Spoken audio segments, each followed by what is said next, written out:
Hey, Jordan. Hey, Jay-Z. Good to Thanks see so you. much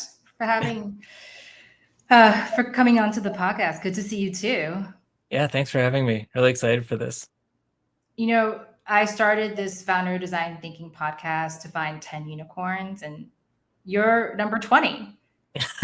Hey, that's a great streak. What a record. Yeah. Yeah. So thank you for being our 2X, sir. Yeah, my pleasure. I'll do a quick intro and then I'll turn it over to you. So, everyone, welcome to FDT20, where our goal is to find, I guess, more than 20 now unicorns like us, since we've exceeded 10. I'm Jay Z, and I love consulting companies going from 0 to 1, that pre-seed stage. Feel free to schedule time with me at the link below to design, think, and grow your company. Help me welcome Jordan by commenting in the chat. Jordan, why don't you introduce yourself? Yeah, for sure. So I'm Jordan, and as a bit of a polymath and serial founder, design thinking is something that's been like crucial for being able to navigate new environments and get diverse teams aligned around the actual value of what they're building and real tangible problems that are being solved and things like that. So in my professional career, I've done a lot of technology management, working with innovation teams. When I was at Omnicom, I was working across several agencies, running a hack lab, getting people to think outside the box and helping clients see the value of doing campaigns that were also a little bit different than the usual just ad buys that they were used to. And then at Google, I was working on material design, shipping that for both internal teams and then external Wow. agencies. And, that was people who were seeing the value of design because there's a lot of front end engineers and designers. But even in that environment, it takes a lot of like thinking about what's actually being solved when it comes to implementing even the tiniest features and rolling things out. So um, it's been crucial through all of that. And then most recently, I've been very active in the blockchain space, and I made that transition from Google to the blockchain space when at Near Foundation I had the opportunity to um, build DAO infrastructure. And for me, that was really exciting because throughout my career, not only my professional career, but my personal career, I've always been about building platforms that elevate people. So I've, in my youth made zines, run record labels. Oh, In like when I moved to San Francisco, started Codame as it's an art and tech nonprofit collective with my partner, Bruno Fonzi. And that's been really just a platform for hundreds of artists to show with us to an audience of over 20,000 people that come out to our in real life festival. And then also all the workshops and things that we do with that. So I've always been about platforms, and the DAO opportunity was too good to pass up to be able to like enable not just my own platform building, but give tools to other people to build platforms. And that's been amazing seeing things like Unchained DAO happen where, over $10 million were deployed to Ukraine front lines before any government really was able to lift a finger or figure out what was going on. And other amazing stories like that. So the blockchain space has been amazing in many regards. And then also, as I was building infrastructure there for NFTs in particular, wound up seeing a lot of the toxic behavior that turns people off of the whole crypto space. yeah. And having firsthand experience with that made me realize how much we really needed to be thoughtfully designing systems to encourage more positive behavior and to make good on the promise of being able to capture value in new ways. And really, that to me, that's what the promise of crypto is capturing value in new ways and doing it at a global scale. So that's kind of where we are now, or where I am now, is cranking away on that problem with this new product called Huddler, and it is basically creating a win-win marketplace for both the creatives and the fans, and rewarding creators for doing what they love, rewarding fans for promoting and curating. And we can go deeper into all that, but yeah, that's my quick intro. Awesome. Thank you. Viet An saying you're the best and that he's learned so much from you in design and tech. Great to see Viet An. Yep. Good to see you, buddy. And then he's saying that your events always blew his mind. So you have definitely some loyal fans here. Let's see, Viet. Feel free to ask any questions in the chat and we'll get to them as we start the Q&A. I think my last podcast guest was from Fatherly, and he was saying that when people have this online anonymous identity, some of the dads, the fathers, find it easy to be more of their authentic selves and talk about some of their parenting challenges. But on the other end of the spectrum, you're talking about how when people are anonymous and there's no accountability, the worst part of humanity comes out. So I think this will be a really interesting conversation. Why don't we follow the structure, and let me ask you, what's the most surprising thing that happened in design thinking? Is it this, the bad side of humanity or something else? I think for me, one of the biggest surprises was kind of seeing that, coming to it from a naive perspective, kind of wasn't really prepared for that. So it did kind of blindside us. And I would say we were either in the stage of testing or gathering data. As I go through the process on so many different products, it's very rare to have a design thinking A to Z workshop all at once. So it's woven throughout the entire process, and with it, we're able to do iterative development and design and all of those things. So it was really at the point where we had felt like we had shipped something and gotten it out in the world. And for us, it was open source tooling. And the first surprise for us was that open source tooling wasn't enough. We thought we could just release this out into the world, that artists would be enabled, that they would find a developer, and to be able to take this NFT infrastructure that we created and just go and be successful. But that really wasn't the case. We, I guess, overestimated how capable our audience was. So that was one of the first surprises, was just this alignment of we thought we had built something that was a perfect solution.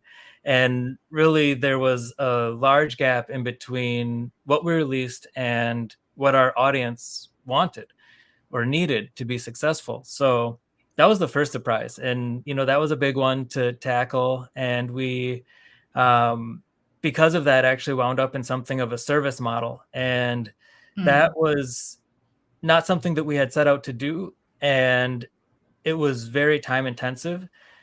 And because of that, we felt like it wasn't something that we were excited about, because it wasn't our specialty. But what it did do was it gave us a lot of front line experience and opportunities to do that kind of data collection and see in real time the kind of behaviors that happen as people are doing digital collectibles or NFT collections and things like that. So firsthand, we saw kind of the player versus player environment that gets created in these instances when people are doing kind of speculation around these assets, and the way that creators are kind of put on a chopping block almost with the audience, where the audience keeps on demanding more and more from them. And it's really audience versus creator in a lot of situations because of that. So seeing all of those kinds of things firsthand made us really, really aware of the need to iterate and design something new. Yeah, so Rian is saying, I hope VR will be a better world when my kids grow up, and you're building towards a different future. So you're saying like as an artist, what could they expect in the current state? They would have an NFT, and then what would happen? People would be like, that sucks, or they try to steal it. Like, what are some of the behaviors? Yeah. Well, I think in the scene that we saw, like an artist would make a promise of like, okay, this is going to be great. We're going to build a community, and the project is going to have this kind of like roadmap where things are delivered over, a period of months or years or something like that. Like there's some kind of grand vision, and there will be some funds from the very start of the project that like the team has gotten, and they're able to execute on some part of the vision with it, but very often they weren't business people to begin with, so they didn't really like plan how to make it sustainable in the long term. And because of that, they're not able to execute on everything that they said they wanted to, and then that upsets the community. So an artist is kind of like put in this position of having to be an entrepreneur and promoting themselves and do everything when really they just wanted to share their art and build community around it. Because that's kind of the promise, is like, oh, if you are able to release something like this, then you can build community, and it's going to be a great marketing tool for you and all these other things. But that didn't really play out like that in a lot of situations. And that's kind of the best case. That's Oh when no, it gets worse. that's when you don't have a deceptive team like releasing an NFT project to begin with, which happened a lot as well, where you would have a business team that kind of had an idea of wanting to do a release like this, and the artist didn't even necessarily get much visibility out of it. Like they would work on the art, but they weren't really acknowledged in a lot of ways. So that was another problem of like artists not actually benefiting from this, and there being kind of like deceptive speculation around it from the get-go. So those are the kinds of things that we saw, and decided that we have to change, because we don't see digital collectibles going away. Like digital ownership is already part of our lives, whether it's digital leasing through things like Spotify or Netflix, where streaming is how we own the media that we consume, or if it's when we look at the younger generations, they buy their outfits online. They would probably rather have new sneakers in Fortnite than in real life, because they want to like be seen doing the dance like in their game and look cool doing it. So the whole like digital ownership thing is with us. It's here to stay, and we need to figure out what we can do to make digital ownership be even better than previous systems that we've been part of, because even capitalism isn't perfect, right? There's there's plenty of problems with every system that exists. Not to call out like capitalism versus anything else, but just systems always have flaws. So how can we design something that minimizes those kind of like economic flaws and maximizes the benefits for the players in the system? I see. So are you saying that artists are not usually business minded, and they Yeah. can easily be well, I guess there are two sides. First side is that they sometimes don't deliver on their business promises because they're making art that they don't have like a full-time manager, so it's hard for them to promote themselves. And then on the other side, if someone else is promoting the artist, then that business person, that manager, is not giving royalties or not paying the artist back, so then they're profiting unfairly, and the artist might not even know that their artwork is out there. Is that right? Well, they'll know that their artwork is out there, but yeah, the self-interest of the business side kind of can overpower any kind of like good that they're bringing to the team. So navigating that space is very difficult. And as we talk to artists, one of the number one things that we hear is that they don't want to spend time on marketing or these things. So when they have the opportunity to give that up, they're overly trusting, because it's something they don't want on their plate. They have somebody who's saying that they can handle it for them. So they happily relinquish that kind of like domain. But then if it doesn't go well, which is kind of what we saw, was a lot of it not going well, then the artist is the one who's kind of stuck with the reputation, that's been drugged through the mud by their community, and they're kind of the face of it, so they wind up with that kind of like baggage. So that's one of the things that we've heard from artists over and over again, interviewing them, is that need for help marketing. And that's why Huddler was inspired to make the promotion come from a place of genuine excitement. Looking at other digital collectible and digital ownership things like Bandcamp, people love to share what they find. They love to be excited about art. So how do we actually reward that real work that's happening of like curation, discovery, and promotion, being excited about it? How do we reward that and have those incentives aligned with the artists and use the technology to just automate all of that? But the technology is really just there for that like last mile of the problem. It's genuinely a social problem that needs to be solved. Like that's the real thing that needs to be looked at, is the social problem. And then once we kind of like worked through that, the technology can help implement something. But if you don't have the social problem solved, then you're just going to get the same behavior over again. Yeah, that's really interesting because I come from an art and design background. And so, like, yeah, Anna saying, artists just want to make art. They really hate business or the marketing side of it because it does take so long. So if you're in a startup, like 50% of funds go to marketing, 50% of funds go to tech, including product and design. Knowing that there's this cliff, like a 3-year payoff, right? Like where you're going to make that first like year of $1 million revenue and then more after that. But for artists, when does that cliff ever happen if someone steals your work or, like ruins your reputation? So going back to your idea of changing the community, how is that possible? Like, how is that that human nature bendable?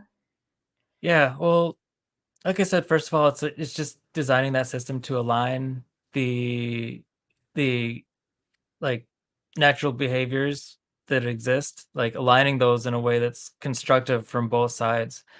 Even in the classic art world of like galleries and so on, artists have a representative, because artists shouldn't be the ones that are making the money deals. Like even in those situations, it doesn't feel good for the artist to talk about that. They want to be the cool person who's hanging out in a visionary and doesn't have to worry about those things. So having a representative is essential, even in old systems like that. And maybe this would be a good time to go through some of the slides that kind of show how, after recognizing the social problem, we tackled the Let's do it. The technology of how this stuff works. So do a share here and little preview of the Huddler product. So this is something that you can take a look at huddler.io. And we already talked about kind of the disillusionment that exists today. We've gone through some of that toxic behavior that we've seen and things like that. And the solution, the alignment that I'm talking about, is really creating a win-win marketplace. And whenever you're designing marketplaces, there needs to be, the buyers and the sellers. There needs to be both sides of the marketplace. So what Huddler does is it aligns the talent, the creators, and the tastemakers, the fans.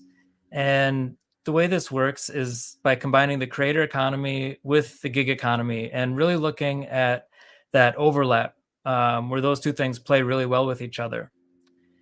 And when somebody, creator, it doesn't have to necessarily be an artist. It could be somebody who's a writer, somebody who does tweets, somebody who writes blog articles, somebody who's a musician.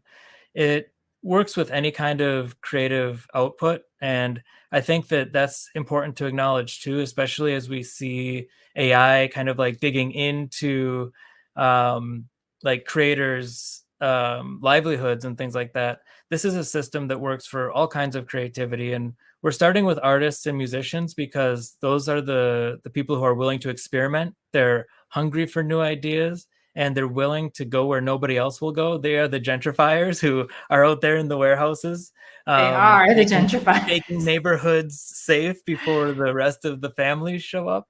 And the digital world is the same. The artists are out there, so working with artists first and foremost, and then from there, looking at some of those other creative use cases that I mentioned. And the idea is similar to releasing limited edition prints or an album or toys, where after the creative is defined, it is released in editions, and each edition is numbered and traceable. And the edition doesn't get resold. After you buy it, it's yours forever.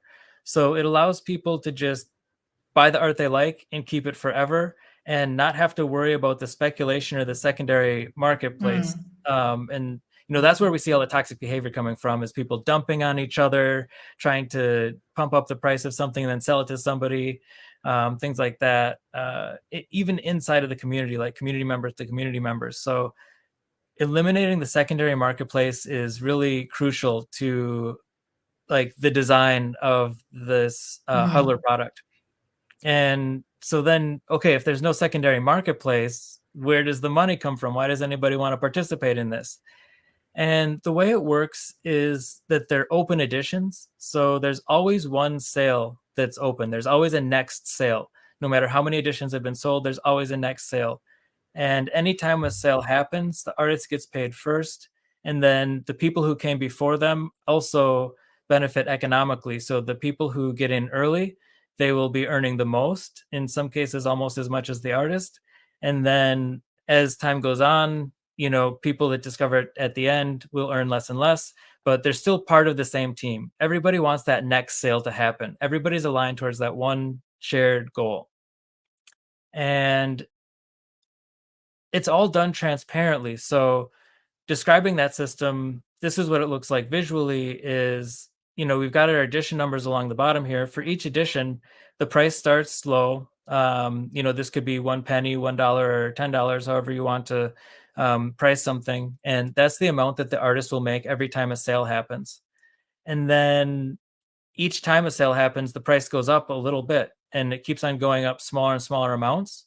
And that's how we get that curve here, that curve shape, where along the way, you know exactly what your prospect is of making money back on the thing, or if you're really just buying it for whatever utility and inherent value there is in the artwork, which is, by the time you're getting towards the end of it, you're just buying the album for $10 because you want the album for $10. You're not doing it to speculate, but there is still room for speculation in this system, because we do know that people love to speculate, and we want to accommodate both the people who just are art lovers and also the people who, want to be able to speculate, but give them some guide rails so that they can do it in a healthy, constructive way is the overall idea there. So that's basically it. And I guess I'll pause there and see, does that bring up any questions for you, or the audience check on that? See how Yeah. Audience, please comment in your questions. I have tons of questions. My first one is the pricing. So one of my previous podcast guests, Kendall from Cohart, I think they just got funded by Paris Hilton's VC. Awesome. So yeah, it's awesome what Paris has done with creating her brand. And so on this platform, or on the various art communities you've created, what is a median or top price for a piece of art here? In traditional art, it's like you start at 100,000, but in digital art, what are the prices like? Yeah. So there are exceptions, and these are the ones you see in the news of artists selling artwork for millions, or, hundreds of thousands, tens of thousands. But those are really the outliers. Those are the rare cases.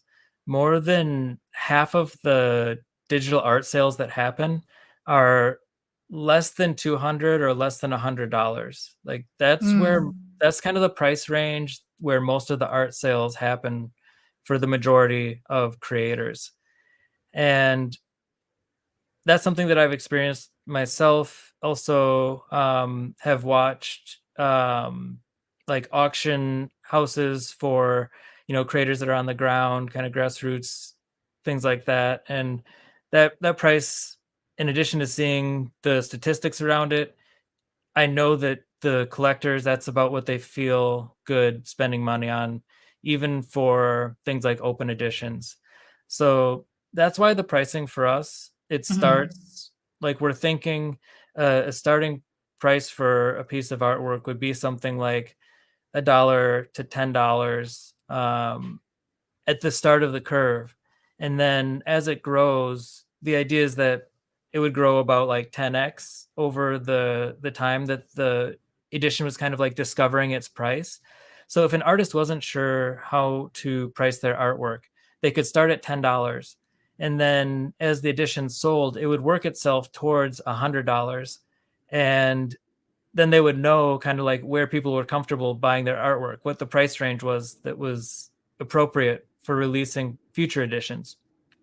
And if it only took an hour and suddenly people are all buying the editions for $100, they know there's demand there, and they can price their next one at $100 to begin with and see if it goes up to $1,000 and continue to do price discovery that way. But that's another piece of feedback we heard from artists a lot in the digital art scene, is they were really confused about like, how do I price this? How many editions do I make? Things like that. So this system, it frees them from worrying about that. They think in orders of magnitude, they have a starting point, and then they use that to inform their next release. So let's say Vietnam, he produces something, he sells it at 10 and it goes up to 100. Is that a multiple? Is there a multiple, like 100 times X? And what is the multiple? What is X? Yep. So every time the artwork sells, if he had priced it to begin with at 10, every time a sale happened, he would get 10. So if 64 copies sold, then he'd have $640 for that. And considering that most artwork is sold for under $200, that's actually a net benefit overall. So to get to that kind of like happy number of making a $200 sale off a piece of artwork, just have to sell 20 copies of the artwork. So if you've got not 1,000 true fans, but 100 true fans, or even 20 true fans, you're already kind of hitting those numbers that make it make sense. Oh, I see. So it's not like one piece at 200. It's like, Each 10, edition. Yeah. 10 pieces at $20 per piece. Yep. And as the price keeps on going up, the artist will make that consistent initial amount that they priced it at. And then the rest of the sale is what's going back to reward the early curators and the people who are doing the promotion and driving that next sale. Got it. So is there an average in terms of how many editions these communities usually sell or buy? Yeah. So what I've seen, and if you look at sites like CryptoSlam that kind of track these things, unique owners tends to be in the thousands. So maybe there'll be like 3,000 or 6,000 or 3,000 unique owners of a particular collection or something like that. And when it comes to like open editions and things like that, we tend to see the number of editions being sold in the tens to hundreds. And looking at those two kind of groups, like when you're talking about a collection, each one of those things is a unique artwork. That's one system of doing things, and that's where you get your 1,000 to 10,000 owners. When you're talking about editions, we're seeing like the tens to hundreds. And this is a system which sits somewhere in between there. And that's why we think that even on the low end with the editions number, we'd already be meeting the goals of the artists and the community. But we think that there's a lot of opportunity to even look at how collections are doing things and using it for that kind of creative, and getting towards those thousands of sales numbers. And as we designed the system, we wanted to be sure that it would even work for like platinum records. You know, people who have sold millions of copies of something. Does it still make sense for that? And so far, the answer has been yes, as we've interviewed artists and shown them the mechanics of it. There's been a lot of excitement to participate in it. And also on the fan side and the collector side, it makes sense to them as well. There are certain collectors who don't play by the rules, who do like off the chain trades so that they can avoid paying royalties and things like that. We're never going to make those people happy, and we don't necessarily want to or need to. That isn't the kind of behavior that we want to attract. But for the fans who are already excited about discovering and sharing what they love, they're like, oh, bonus. Like I actually get like some kickback for that. Like that feels great. I'm even more excited about supporting this artist, because even when you do something like Patreon, Yeah. you're supporting the artist, but you don't feel you're really part of the artist's team. And what this does is it like makes you feel more connected with the artist as a fan, because their success is also your success. So it really like brings those two interests closer together in alignment. Yeah. He's saying he would be happy with 10 or any, credit back to the artist is so super rare, especially for Yeah, the doodle guy. It's so sad. yeah, it's true. Do you mind just giving us an example? So you're in the middle between two reward systems. Can you give us an example of like that sneaker NFT in your system versus the other two systems? Yeah, so one of the things that people talk about a lot with digital collectibles is kind of the utility that goes along with them. And in in our case, that's something that we want to make really easy for the fans and the creators, because that's one of those things where all of the utility helps with the marketing. So things like it being the collectible being a ticket to an event. So to be able to easily spin up an event and gate access to it through having an edition in the collection. um, Things like having access to the next release, the next drop, the opportunity to be early in, like because you've supported so much, then you get an early spot because you've consistently shown up. um, Things like having access to the artist and being able to chat with them and get updates from them, social benefits like that. So there's a lot of different utilities to explore, and that's something where our design thinking hats are on, and we have a lot of levers to pull and push and play with. And those utility rollouts are going to be in waves, and we're going to feel through that.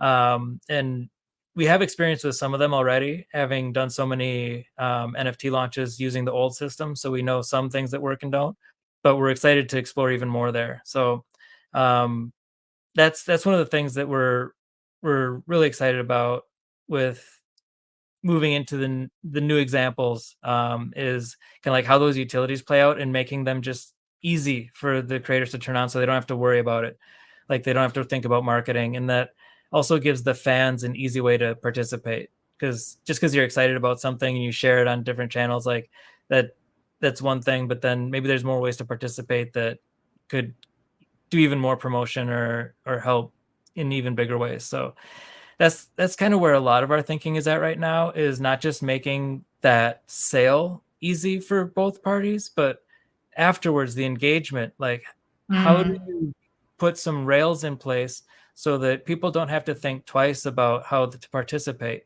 There's just a natural fun thing to do that rewards everybody. So that's where a lot of our thinking is at right now. And then also around the interface and what this is actually going to look like, as far as um, our goal is for it to be mobile first, because most of the world's NFT buyers are in like Southeast Asia. So the Philippines and Thailand are where you have 30 to 40% of the population buying NFTs. Like they understand digital collectibles and they love them. And for a lot of those people, their phone is their primary computer.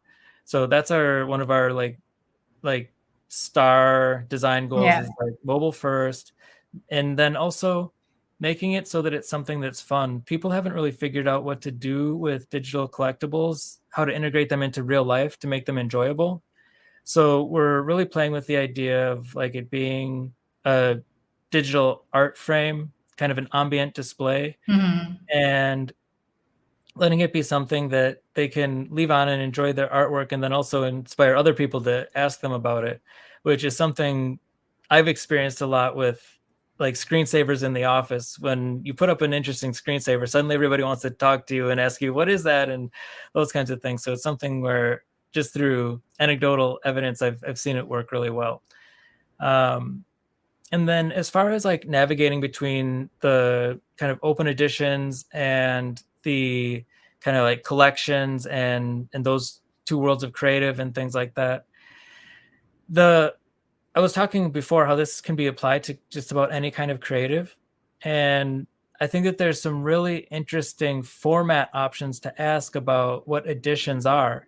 And if you have editions of digital artwork where the editions can update themselves, they can be dynamic, you can have a piece of artwork go out. And with the collections that we're talking about for NFTs, it's usually like a profile picture with a bunch of different attributes, and each person gets their one picture, and those attributes that are on it are unique. And that's like their artwork, because they got the avatar with the cowboy hat on it and they like that, so like that's their unique one. With editions, normally you would just like make a single piece of content and everybody gets the exact same piece of content. And that's the easiest way to understand the system, is like that's how editions work.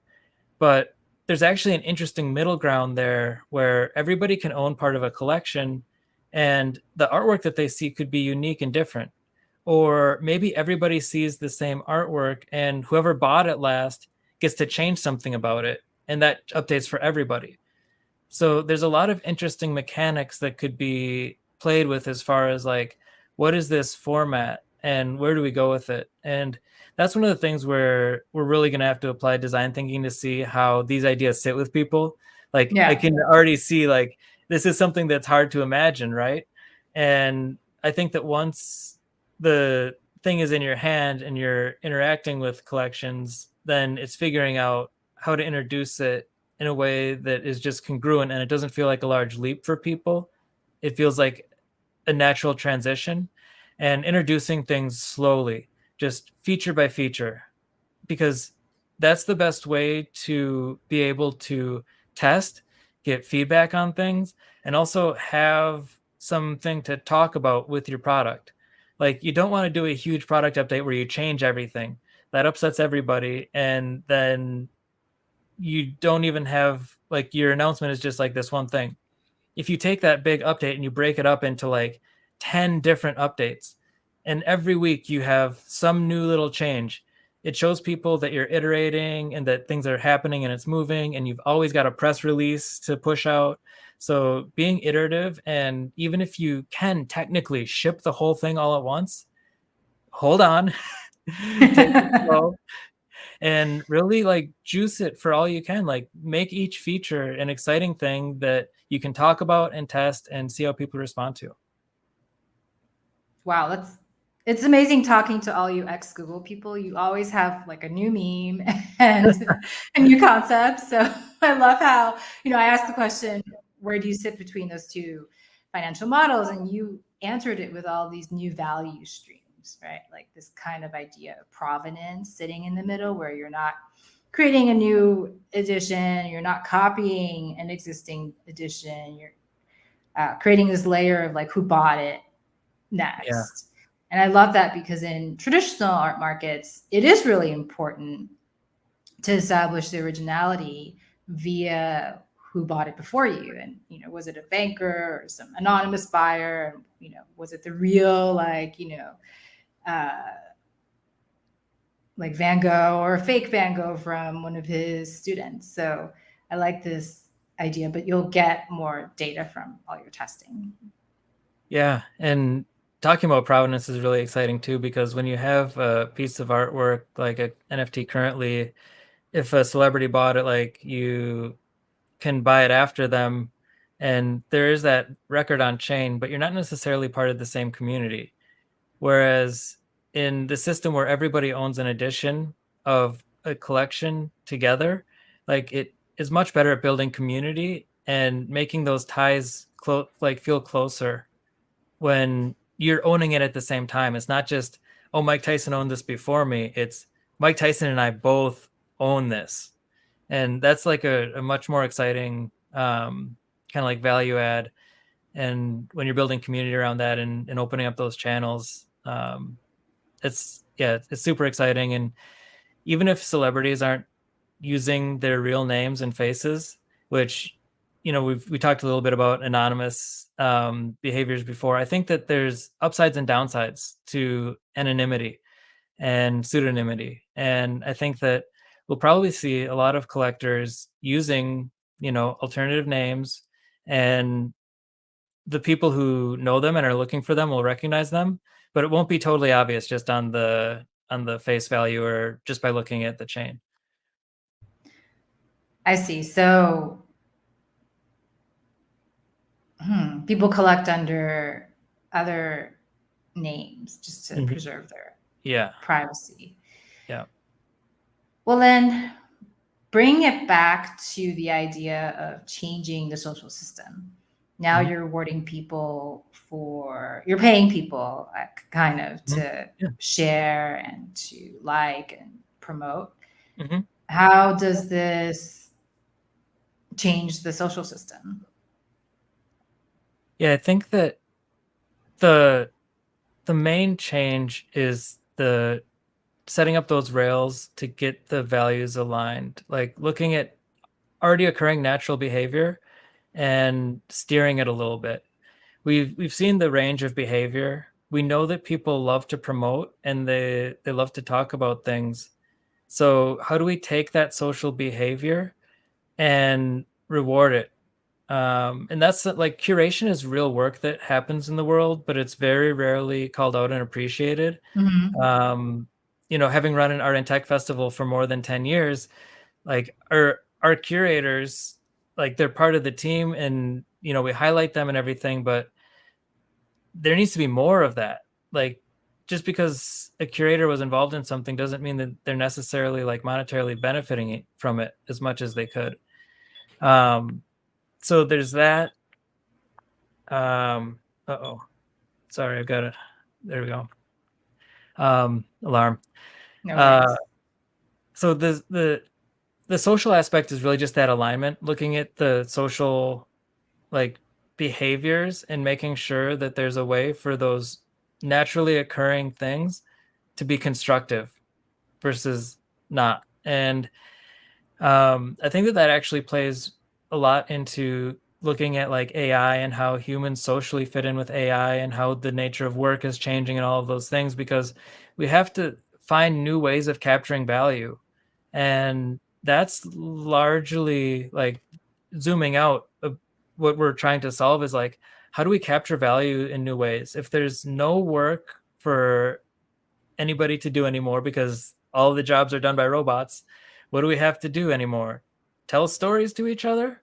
Maybe it could be like one thing, or like authentic human connection. And then how do we measure and reward human connection and influence and things like that? So in some ways, a lot of this seems frivolous and trivial, and people are like, oh, it's just a creative collectible thing.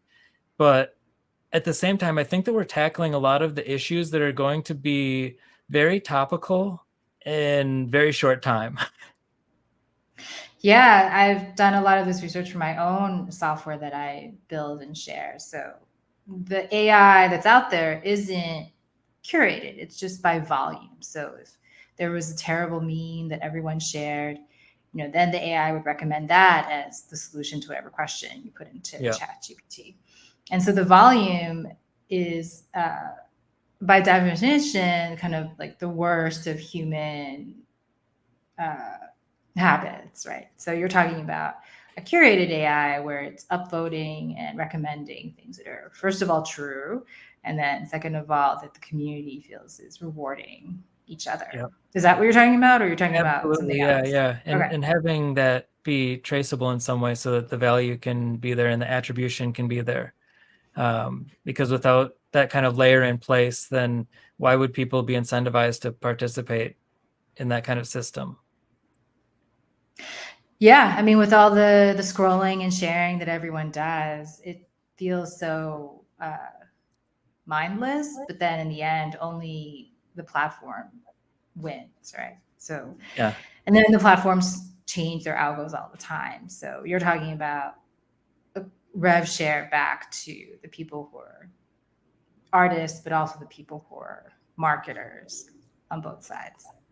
Yep. Yeah. Finding a way to make that equitable. And the with the systems that you were describing with the scrolling and everything, like they're also designed socially to grab attention and keep it. And usually that's at the expense of the user's health. So being sure that at the same time, like we're rewarding something that is actually benefiting the people, because that's the main question is like, are we going to design something that is benefiting the system, the algorithm, the AI, or are we going to design something that benefits the people that the AI and the algorithm can service? So at the very highest level, that's kind of like what we're aiming to achieve. Well, but then in terms of screen time, right, we don't want people to be addicted to their phones. So how do you define a benefit? Like, what's an example of a benefit that's back to the user?